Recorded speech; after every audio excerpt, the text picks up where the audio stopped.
These days, most leaders I talk to are feeling the pressure to do something with AI fast. But if you're responsible for bringing AI to your organization, you might be thinking, where do I even start? In this video, I'm going to share a clear roadmap that leaders can use to drive AI transformation in their organizations. And if you're new here, welcome. I'm Shah. I'm a data scientist turned AI educator, and I've taught hundreds of leaders and builders from companies like Google, Microsoft, Deloitte, and many more through my live AI training programs. When I talk to leaders at mid-sized companies, the story usually goes something like this. They are the senior leader that is responsible for driving AI innovation or AI transformation within their organization. Maybe the head of innovation, so they're used to stuff like this, or they've been given a dedicated title of AI transformation lead, but many times this might just be an and responsibility of a VP of engineering, a chief strategy officer, chief technology officer, the head of analytics, a chief product officer, and on and on and on. And so one pattern is there isn't a clear function that always picks up this responsibility. So leaders are coming from all different types of backgrounds and placed in this role to drive this transformation. But that's not the only challenge. From multiple sources, they're hearing the same thing. We need to do something with AI. This might be investors, whether that's shareholders or private investors, or if it's a private equity firm. This might be board members who are putting the pressure on the CEO or on the senior leadership directly. Could be the CEO passing along this pressure from the board or investors. Could be competition. You see some competitor rolling out an AI feature, or you hear that they are doing AI transformation within their organization and your organization hasn't really gotten started on that. Or it might be your customers. I was talking to one senior leader and he was saying it's actually their clients who are demanding that when they submit proposals, there's some kind of AI plan or AI workflow baked into it to keep costs down. So there's definitely a lot of pressure to do something with AI, and then the senior leaders I talk to are just caught in the middle of all this. However, just doing something with AI isn't always a great idea. That's because without a clear goal, this is some of the things I'm seeing happen at companies. We have people focusing too much on using tools instead of solving problems. We have people that are shining shiny objects and AI trends as opposed to trying to generate value with the technology. And with a generic use AI mandate, teams are kind of left on their own trying to learn everything about AI and end up getting overloaded by all the information that's out there. You also will get teams that are learning things independently from different sources, and they end up rowing in 5 different directions, and then overall the team doesn't really go anywhere. Ultimately, when there isn't a clear goal, there becomes this de facto goal of let's just use AI instead of let's transform the business. And the result of all this is teams spend a lot of time, money, and attention pursuing AI without making a whole lot of progress. But there is a better way. Instead of focusing on using AI, the focus should be on building AI native systems. And the key point here is that transformation doesn't just mean adding a new tool to the way that you already do business. What it means is redesigning your business systems to fully maximize what you can get from this new technology. Just to show what I mean by this, the old way of doing business was humans would use applications to get their work done. So here we have 2 team members. They have a whole set of applications that they use to get their work done. One team member is responsible for marketing analytics. The other team member is responsible for customer acquisition, and they work together so that the data analyst can support the GTM person so that they can get as many customers as possible. However, the new way that businesses are operating is humans plus applications plus AI agents. We still have the same people, we still have the same tools, but we're also adding these agents into the mix. And ultimately, teams will use these agents to get their work done faster, better, or just do more of it. Maybe the analyst uses a specialized agent to take Jira tickets and turn them into analyses in Excel. Maybe the GTM person will have a specialized agent that connects with Power BI so that if she wants some ad hoc request fast. She doesn't have to bother the analyst about it. She can just go to this agent and do these very quick experiments. Finally, maybe there's an agent that assists the GTM person to ensure her CRM is always up to date, and she is filling up her calendar with as many sales calls as possible. Just to give you an example of this, let's see how a B2B sales outreach process might change between the old way and the new way. So with the old way, the GTM person might search for leads using an app like Apollo. Then she'll export those leads into an Excel spreadsheet. Then she will manually qualify the leads by searching for them one at a time on LinkedIn or Google. Once she's qualified a subset of the leads, then she'll load it into her CRM, which might be HubSpot. Then she will add each of those leads to a automated outreach campaign, and then she'll reply to responses via email and update the CRM accordingly. However, with a specialized GTM agent in the mix, it might look something like this. So instead of manually searching for leads on Apollo, she might just kick off the prospecting workflow with a prompt to Claude. And Claude will have a specialized skill for searching across Apollo for the right customer avatar and then qualifying that lead using specialized sub-agents that will go off and do deep research on every prospect. And the result of this is Claude will generate a short list of qualified leads to reach out to. Then the GTM person can review and refine this lead list and then give the green light. Once she gives the green light, Claude can then use a different skill to add the leads to the CRM and assign them specific outreach sequences. Claude can draft replies to all of the responses, and then the human can review the drafts that Claude writes and then send them off. A few key things have happened when transitioning this process from the old way to the new way. First and foremost, the steps changed. This step of exporting leads to a spreadsheet is no longer needed because the GTM person isn't manually qualifying these leads themselves, so the workflow itself changed. The second thing is that the technology changed. There's no longer a need for Excel. There's no longer a need to use LinkedIn. There's no longer a need to use Google search because that's all going to be baked into this agent. So this agent has a web search tool and it will have just a different process for keeping track of the leads that it's trying to qualify. But the third and probably most impactful change is that roles and job descriptions change. So the GTM person went from doing this whole process end to end to just kicking off the prospecting with a prompt, to providing oversight to the lead list and giving the green light, also giving oversight to any of the emails that are being sent to prospects. So essentially most of this workflow is now going to be done by Claude. So what may have taken 10 hours of work will just come down to 1 hour of work by this GTM person. And what this enables is instead of the GTM person being so focused in the weeds and on the execution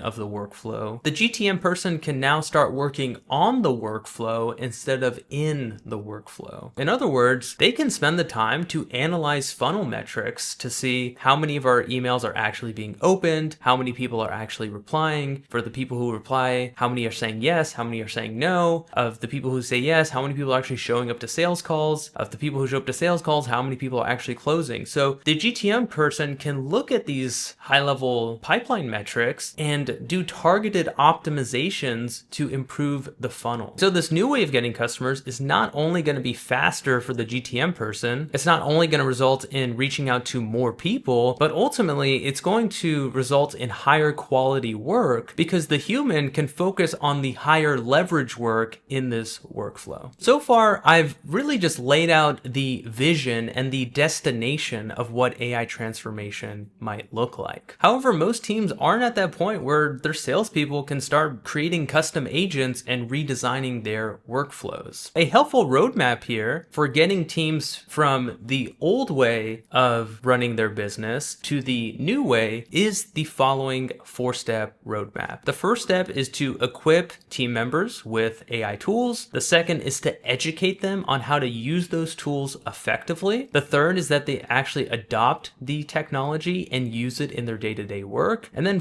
finally comes redesigning the business systems and ultimately transforming the business. Starting with step one, this is all about giving the right tools to the right people. I'm talking to one senior leader, and they were talking about how they gave their engineers access to Lovable so they could start building things. However, the problem with that is that engineers don't necessarily want to use Lovable. They probably want to use Claude Code, they want to use Cursor, they want to use anti-gravity, and so on. It's not only about acquiring the tools, but acquiring the right tools for the right people. For non-coders, this might mean Microsoft 365 Copilot, so they've got a whole suite of AI tools from chat to agents and more, getting enterprise license of ChatGPT, getting enterprise license for Claude or Claude Cowork, or giving people access to Gemini. This technology choice will depend on what technologies you're already using. So if you're already a Microsoft shop, a lot of companies just end up going with M365 Copilot. If they're already a Google shop, they'll end up going with Gemini and their whole stack. But other teams will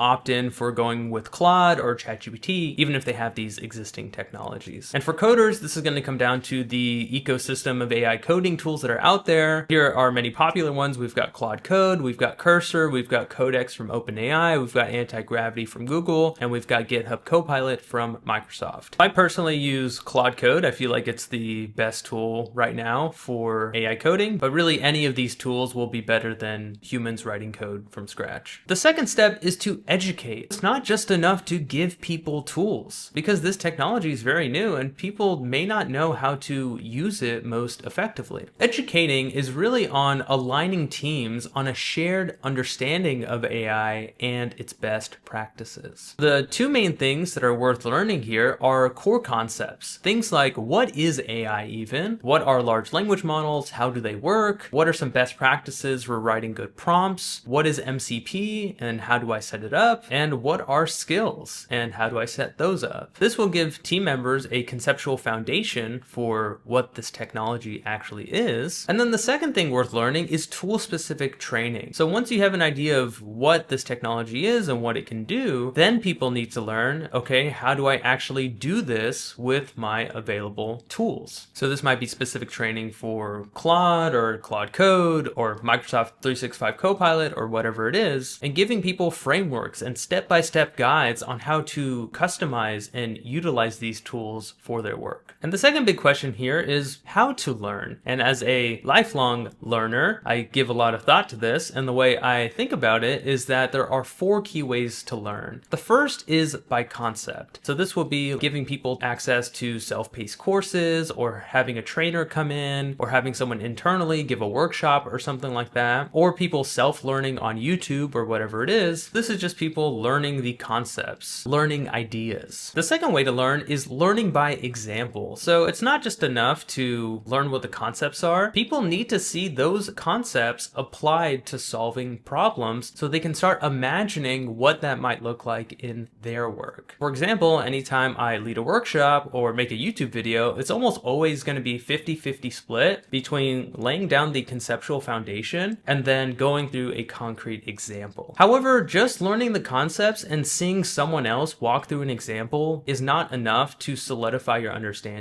At some point, you need to get your hands on the keyboard and start using the technology and applying it to your own context. This is learning by doing. So getting team members to actually start applying this technology to their work. And then the final way to learn is to learn by teaching. Any opportunity for one team member to teach another team member is going to help everyone solidify their understanding. Here is where AI champions is actually a very powerful approach. All an AI champion is someone that looks like me, that is a little further ahead when it comes to AI, teaching me something about it. This could be for like salespeople. You have one salesperson who's really killing it in building automations and using Claude or ChatGPT for their work. You have them lead a session on how they automated their prospecting process. And this can actually become kind of a fun thing where you have maybe weekly lunch and learns, and the team members who are really doing cool stuff, they can show everyone, hey, this is something I did a couple weeks ago. And not only do the attendees of the lunch and learn something and get some ideas on how they can apply the technology, but the person delivering the content will deepen their own understanding. Step 3 is adoption. So this is people actually using the AI tools in their daily work. This is beyond procuring the technology and understanding how to use the technology, but it's actually changing people's behavior behaviors and their habits to integrate AI into their daily work. There are 3 key things here for getting started. The first is doing a time study. So having individual team members look at their calendars and identify, what am I spending the most time on, or what is draining my energy the most? Because the answer to that question is going to identify the highest points of leverage for them. The second is to start small. Instead of trying to automate the entire sales pipeline in one shot, start with a specific piece of it that's the most time consuming or the most draining. Finally, people need to shift their thinking from these generic use cases to very hyper-specific ones, as if they are the only person in the world that will benefit from this automation. The journey for this will typically look like this. People will start with these bolted-on AI features like summarize this email or draft a reply, or all these little sparkles that you'll see on your existing software applications. They'll start just by using those AI features. Then they'll start using these proper AI tools like ChatGPT, Claude, or Gemini to give them ad hoc requests. So instead of just clicking summarize this email and getting a generic response, maybe they want to summarize the entire transcript of a meeting and they want it to be formatted in a very specific way, or they're trying to ask questions of that transcript to get a very specific piece of information. Then over time, as they start doing the same tasks over and over again in this ad hoc kind of way with these AI tools, it'll turn into task-specific prompts. So if they find themselves generating some artifact after each meeting and they're using the same exact prompt every single time, they're going to have this library of prompts that is growing and evolving over time for specific tasks. And ultimately, the end state here is to have custom agents for specific tasks. So instead of having to manually copy paste a prompt into ChatGPT and pasting a transcript, you just connect the right tools to ChatGPT so that it can automatically fetch the transcript, generate the artifact, and then upload that artifact to OneDrive or Notion, or to email it out to the team without the human having to copy and paste all this information across different software applications. So if you're curious on what this might look like, in my previous video, I actually showed how I've been automating my non-coding work using Claude Code. There I talked through a few use cases of how I used MCP and agent skills to automate 3 non-coding tasks. Finally, we have the redesign step. This is the end state of the AI transformation, which is building AI native business systems, not just these ad hoc automations. Few key transformations are going to happen at this phase. Over time, AI goes from this thing that's just bolted on to your business processes to being fully integrated in the process. Another thing that will naturally happen is that job descriptions will evolve and change. Just like with that sales outreach example, the GTM person's role went from working in the sales workflow to working on the workflow. So the work that humans do is naturally going to evolve from being defined by the inputs to the outputs. So instead of it being about the work that the humans need to do, it's all about the outcomes that they are responsible for. Ultimately, at this stage, mindsets will start to shift from executing work to owning outcomes. Because any process that happens over and over again in a somewhat predictable way can be delegated to an AI agent. I talked about a lot of different things in this video, so I just wanted to recap with a few key takeaways. The first is, without a clear goal for AI, it's easy for teams to expend a lot of effort but make little progress. Ultimately, if your goal is AI transformation, what that means is rebuilding your business systems with AI fully integrated. Here I shared a 4-step roadmap for doing this, starting with equipping your team with the right tools, educating them on a shared understanding and best practices on how to use the tools, having people actually change their behavior and adopt the technology in their day-to-day work, and then finally redesigning business systems with these newfound automations and AI agents. During this transformation, things will evolve, tools will evolve. You'll pick up new tools, you'll drop obsolete ones, new business processes will be created, some steps will be added, some steps will be removed, and job descriptions will evolve. People will shift from focusing on inputs to focusing on the outputs of workflows. And ultimately, the focus of humans will shift to higher leverage work. It'll shift from doing inputs to owning outcomes. So I hope this video was helpful, and if you want help implementing AI transformation in your organization, I run live AI trainings for both business and engineering teams, as well as done with you workshops where we build real-world use cases with your team. If you want to learn more, click on the first link in the description below, or just go to aibuilder.academy. And as always, thank you so much for your time, and thanks for watching.